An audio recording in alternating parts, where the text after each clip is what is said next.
What's up, it's your boy Modern Ninja the Nerd back again with another video. And again, your boy is trying to stay consistent. I looked at the comment last week when I uploaded the video and it told me to look at the anime Ragna Crimson. Now I won't be talking about the manga in this video. Specifically, I'll be talking about the first 7 episodes of the anime. And I have to say, this anime people are sleeping on. The graphics are great, and I was fairly entertained from the beginning to the most recent episode that's aired. If you want to experience a good anime with a good story that kind of centers around revenge, I say watch Ragna Crimson.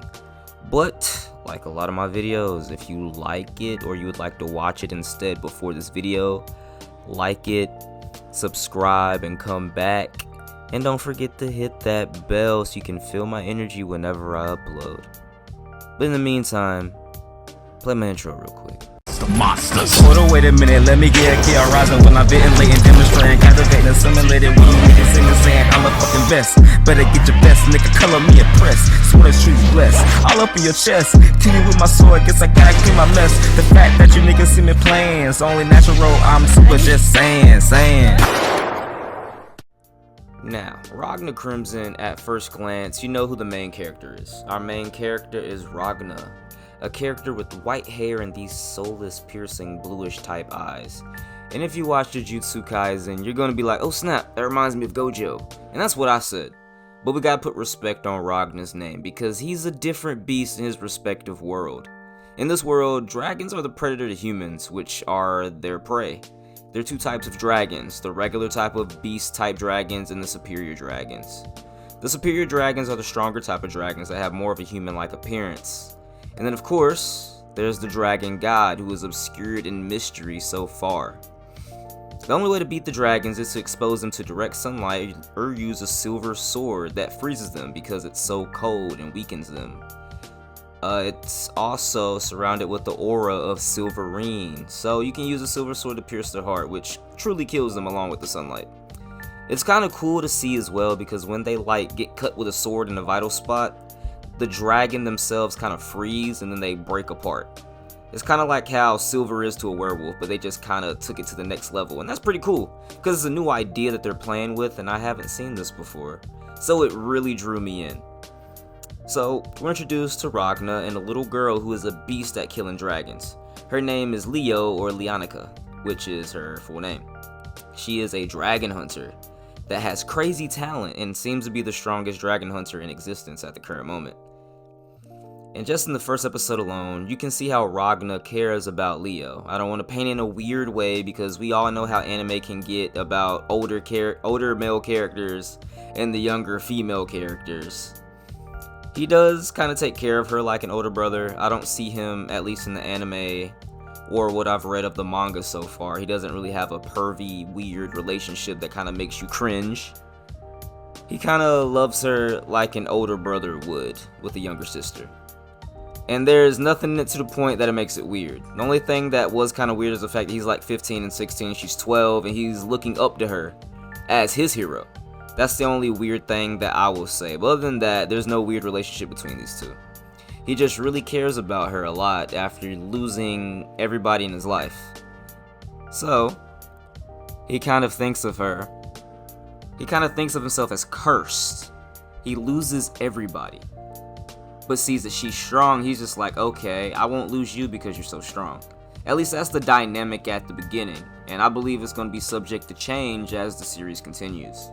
His whole point in life is to be of good use to Leo. If he can protect her once or kill one dragon to help her out, he knows that he's gonna die, so like he just wants to help her out just one time. He's accepted that fact, and he's cool with it. But what changes all of this is that he keeps having these visions of seeing Leo die right in front of his very eyes. So then it lights a fire under his ass. He starts training, and I like that. He notices that he's weak, and he's like, okay, I gotta do something. I gotta solve the problem. The first step to solve the problem is accepting the problem. He's like, I'm weak. I gotta get stronger. So he started training and working on his craft, you know? And after training a bit, more and more, waking up tired, dealing with Leo, making her food, and just being around her, period, she starts to notice that he's a little more paler than usual. He's tired, he has bags, he has calluses on his hands. She notices that he's training, and she's kind of like, wow, you've been putting in work while I've been asleep. Haven't noticed it like that. Trying to work hard. Because back when she first met him, she already knew that he had potential to be strong. So now she's like, oh, I knew you were going to try to work to be strong. I just didn't think you were going to do that right now, you know?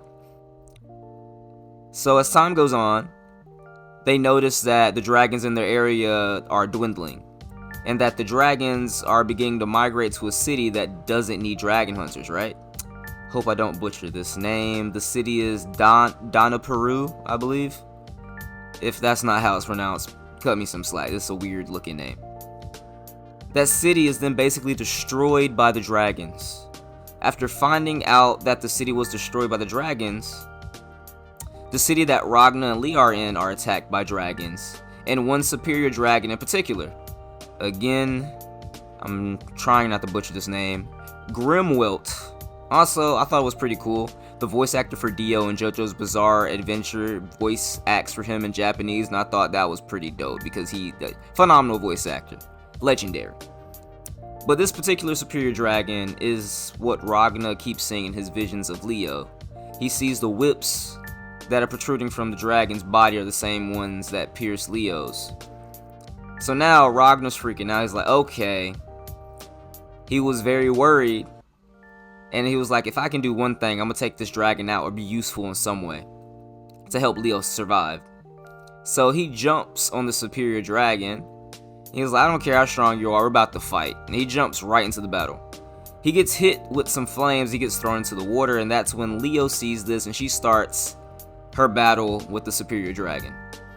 Ragna then talks with his older self, and his older self is digging in his ass. He's like, honestly, what are you doing? I despise you. If I had the strength that I have now when I was how you were, you know, like I wouldn't be that weak. He's like, bro, why are you looking up to a 12-year-old? Why are you looking at her as your saving grace? Dude, you're pathetic. You suck. This, that, and the other. And the current Ragna's looking at his older self like, okay, if I suck so bad, if you're so strong, give me your strength. And, you know, the old him is just like, bro, that's what I came here to do. You know? I wanted to talk shit a little bit first, but here you go. And he takes a silver sword and he stabs the current Ragna in the heart, effectively freezing his heart in his body. And I believe that's what essentially transferred his powers over to him. Now this is where it gets lit. Because, like, again, the animation in Ragna Crimson is wild. That's why I feel like this anime is being slept on.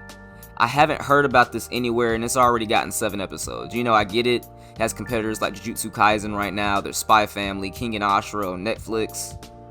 Actually, I haven't really heard people talk about King and Ashura right like that. But my point is, there's heavy hitters being released right now. And I can understand how this anime can kind of get lost in all of this high production anime. Though I'm looking at this animation and the storytelling of all of this, and it's phenomenal. Ragna then has his awakening. His anger power-up moment, where he screams out in pain and everybody's around him looking at him like, what's going on? We just pulled you out the water, bro, you okay?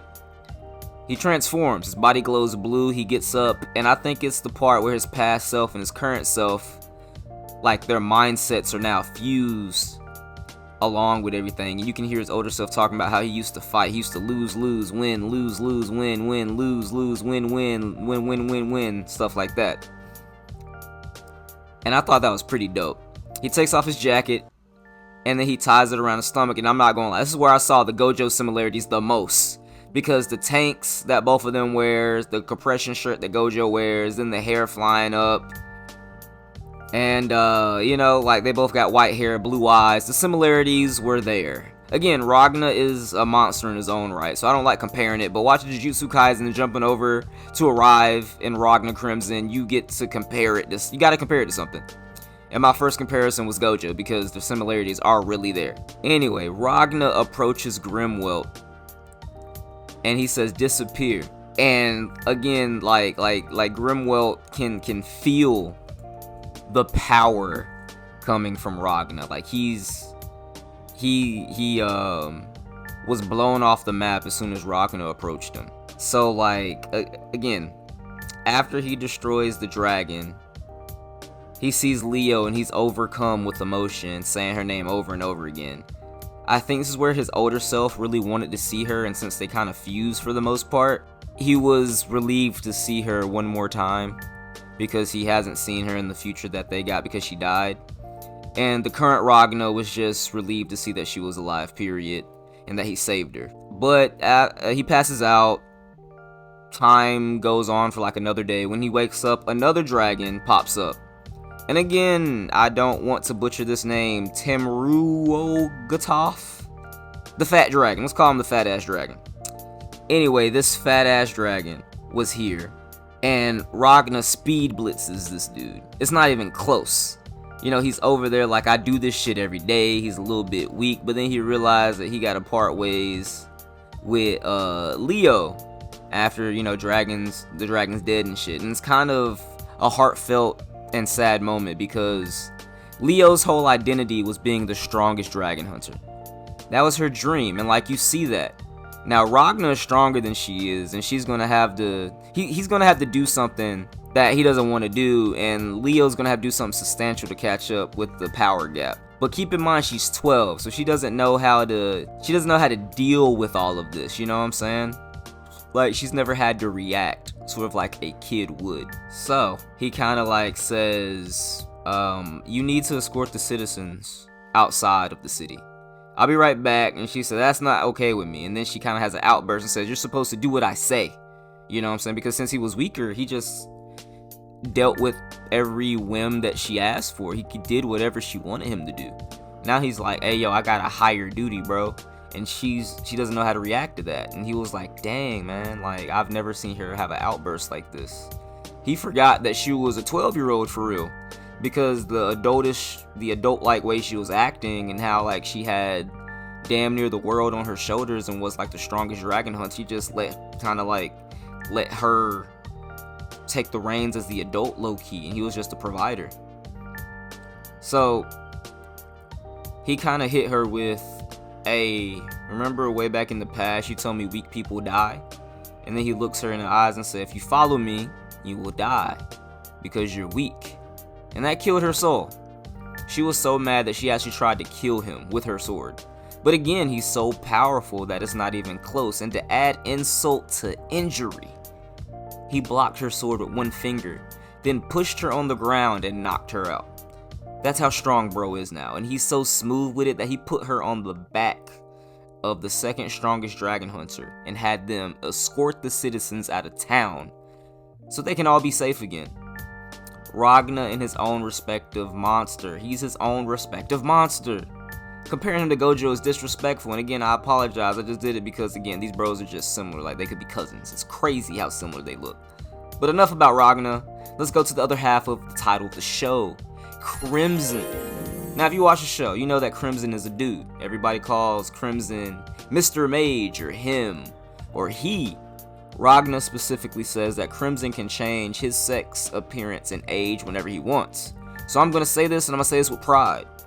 I don't give a damn. Crimson can get it, bro. Crimson can get it. Crimson changes form a couple times, but Crimson can get it in all those forms. Because, again, Crimson looks feminine throughout the whole show so far. So, like, in any form, Crimson can get it for real. But I'm gonna move on. So, Crimson is the former dragon progenitor. And the dragon progenitor is basically the superior dragon that's under the dragon god. So the other superior dragons report to you. Crimson used to be the head of all the winged monarchs, and basically that just means all the other superior dragon. Crimson was overthrown because Crimson tried to kill the dragon god and seen by the other dragons as a traitor, so Crimson wants all the other dragons dead, regardless. So since Ragna met Crimson in his past, where he got so strong, his past self is passing on the memory so he can meet up with Crimson again so they can take down the dragons immediately. So, one of the maids that fat ass dragon was trying to eat, I'm not going to try to pronounce that dude's name, but the dragon tried to eat her, eat him, eat them. I guess Crimson is a they, them. And Ragna saves him and says, after a little poking and prodding, Ragna shows his abilities, because Crimson doesn't trust him at first and keeps up her charade of her disguise. Crimson finally shows the true colors and shows their true form. Now, I'm not gonna lie, I feel like every anime or good story needs an unhinged sadistic character, and Crimson is that sadistic character. I'll take unhinged back. Crimson is very wild, very sadistic, but they aren't unhinged. More or less, they are calculated in their sadistic ways. They calculate things, they don't really trust nobody but themselves. So seeing all of the plans play out and seeing Crimson enjoy the plans play out to destroy her fellow dragons is just interesting to watch. Also, another thing I'll say, the year in this verse at the time of the episodes is 498. And like, Crimson uses guns that are modern to us, you know what I'm saying? But to them, at least you see some of the army using musket type guns and guns with bayonets and stuff like that, right? She gets modern guns using her dragon magic, and then she gets the bullets and let them sit in Ragna's silverine aura to fight the dragons. I thought this was all so cool, and again, I've never seen this idea done before, and to see it play out was a dope thing to witness. In the future, I am curious to see how Ragna and Crimson's dynamic change moving forward, because again, the anime is only 7 episodes. I'm as far as the anime is in the manga, and like, they've already butt heads a couple times. Ragna can't really disobey Crimson in that way, but there are loopholes, and Ragna did end up fighting the current progenitor, and I will say he beats the brakes off of her. Like, that wasn't even close. The only drawback Ragna has is his body being fucked up with all the power he's using, and again, a cool drawback. You just gotta be more, you gotta pick how much power you use and when you use it. Knowing the drawbacks of it messing up your body is, you got to get over that somehow. I'm curious to see how they jump over that. But anyway, they butt heads a couple times, and they both want different things. They both want Leo alive because that's the only thing keeping Ragna fighting, but at the same time, they want to go about things in drastically different ways. They both want all the dragons dead, but they want to do it in different ways. Ragna wants to go in and kill the dragons. Crimson wants to do it calculated and precise. She wants everybody to follow what they say, which I can see it coming to a head in the future, even though Ragna is poisoned and he can't really disobey Crimson. I feel like he's going to somehow overcome the poison. But that's just my overall opinion on the anime. I like it. Whoever mentioned it in the comments, much love. You put me on to something that I really like. Fantasy, supernatural, shonen-esque stuff. That's my thing right there. I'm open to watching any other anime. If there's any opinion you guys want for me on it. I like Ragna as a character. His motives are realistic. I mean, if dragons were messing up the world we live in now, and I lost everybody in my life, and a 12-year-old who's strong as hell popped up and said, I ain't gonna die, I'm super strong, all you know is that they're strong and I'm weak, we can cohabitate, you know, I'm not gonna lie. I'd probably be in Ragna's shoes as well, but I would probably try to fight a lot more. Like, I'd probably die beforehand. I don't think I'd have that plot armor to live. I'd probably die and become dragon food. But like, I can understand Ragna's motives. His motives are realistic. Leo's reaction to all of this is realistic. I think she's going to be a plot device in the future as well. Because I mean, come on, dragons. They got to know why Ragna's fighting, or they got to know the reason why he's fighting at some point. They can spy on him, see what makes him tick. So either Leo's gonna get stronger and try to fight Ragna and bring him back, or hell, she might even try to work for the dragons at some point, or turn into a superior dragon. So, you know, you can take Leo and use her in any type of way in the story. It'll be very interesting. And then, hell, Crimson could look at Ragna and be like, remember when I said I can put her in a comatose state in one of my magical rooms? Well, guess what? She's working for the dragons now. We can't kill her, because, you know, then you wouldn't want to fight no more, but I say we capture her and put her in a room, and I can see Ragna being like, no, you can't do that, and boom, conflict right there. But, that's all for me about Ragna Crimson. I can't wait for the next episode to come out, and I'll be jumping on the manga heavy. If they're still releasing chapters, I can jump on and start giving you weekly updates, or however they're updated, and give you updates in that way. But if there's any other anime and or manga you want me to check out, hell, even if it's a manhwa or on webtoons, it doesn't matter. If you want it, if you want my opinion on it, drop it down in the comments below. I'll make sure to check it out, but in return, I'm gonna need you to hit that like and subscribe on this video, drop them comments, share it with your friends, see what they think, and also, hit that bell so you get notified and feel my energy every time I upload a video. I'll upload at least one video every week, and if I'm not, that means I'm working on multiple videos, but I'm gonna try to keep it consistent and keep it productive, baby. But that's it for this video. It's been your boy Modern Ninja the Nerd. See you in the next arc.